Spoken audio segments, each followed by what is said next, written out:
संविधान बचाओ मंच के तत्वाधान में बोड़ा में आयोजित हुई जनसभा। राजगढ़ जिले के नगर बोड़ा में संविधान बचाओ मंच द्वारा अम्बेडकर चौक में विशाल जनसभा आयोजित की गई। इस दौरान सर्वप्रथम बाबा भीमराव अम्बेडकर जी के चित्र के सम्मुख पुष्पमाला अर्पित कर कार्यक्रम का शुभारंभ किया गया। इस दौरान जनसभा के दौरान संविधान बचाओ मंच के राष्ट्रीय अध्यक्ष दामोदर यादव ने संविधान बचाओ को लेकर तेजस्वी वाणी में जोरदार भाषण दिए। साथ ही जनसभा के अनेक पदाधिकारियों ने भी संबोधित किया। साथ ही आगामी विधानसभा चुनाव को लेकर प्रेस वार्ता कर कांग्रेस की सरकार बनाने को लेकर भी संबोधित किया गया। जनसभा का संचालन जिला अध्यक्ष रोमी सिंह धापानी ने किया। मंडावर से होकम प्रजापति की रिपोर्ट। सभी पत्रकार साथियों का बहुत बहुत स्वागत करता हूं। संविधान बचाओ मंच की ओर से, हमारे प्रदेश अध्यक्ष जी की ओर से, जिलाध्यक्ष जी की ओर से। बंधुओं, आप सब जानते हो कि जब से मोदी जी की सरकार इस देश के अंदर बनी है, तब से कभी आरक्षण को खतरा होता है, कभी सामाजिक ताना बाना को, जो कि जाति के आधार पे जो अब एक समानता आने का काम हो रहा था, उसको भी तोड़ने का काम इस सरकार के द्वारा किया जाता है।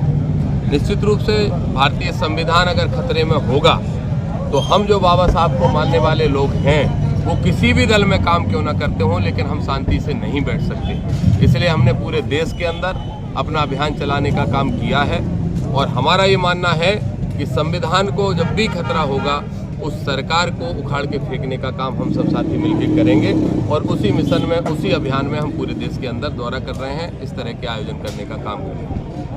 राजगढ़ जिले में आपके बार दौरे हैं, इसके लिए यहाँ पर राजगढ़ जिले में क्या कहना चाहेंगे? राजगढ़ जिले के साथियों से मिलकर मुझे ऐसा लगा कि इनके अंदर भी संविधान को बचाने की इच्छा शक्ति बहुत प्रबल है। ये बाबा साहब की सोच वाले लोग भी हैं और एक भाईचारे में विश्वास रखने वाले लोग भी हैं। ये हक और अधिकार को लड़ने के लिए लड़ने वाले लोग हैं। तो मैं समझता हूं कि मेरी ताकत इनसे मिलकर दुगनी होने का काम हुआ है। मैं और सुनील बोरसे जी पूरे प्रदेश का दौरा कर रहे हैं। राजगढ़ की जहां तक बात है, देखिए, मैंने स्पष्ट रूप से कहा कि संविधान के बचाने के लिए जो लोग लड़ाई लड़ने का काम करेंगे, हमारा प्रयास ये भी रहेगा कि वो विधानसभा में भी पहुंचने का काम उनका हो सके।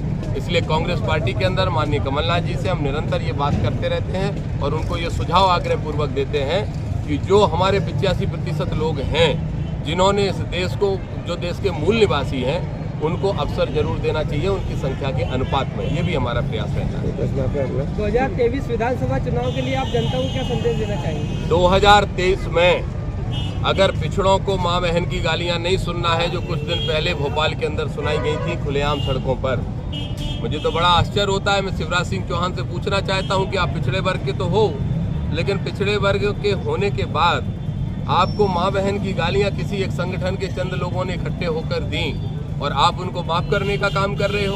आप कौन होते हो उनको माफ करने वाले लोग? आपको क्या अधिकार है? जब पिछड़ों को पूरा अपमानित किया जाए तो आप उनको माफ नहीं कर सकते। जैसे मध्य प्रदेश के अंदर ऐसे लोग सत्ता में बैठे हैं जो लोग पैसे की दम पर राज कर रहे हैं, भ्रष्टाचार करके इस मध्य प्रदेश को खोखला करने का काम कर रहे हैं। 2023 में संविधान बचाओ मंच पूरी ताकत के साथ कांग्रेस की सरकार बनाने का काम करेगा और कमलनाथ को मुख्यमंत्री बनाने का काम करेंगे। कमलनाथ जी मुख्यमंत्री बनेंगे।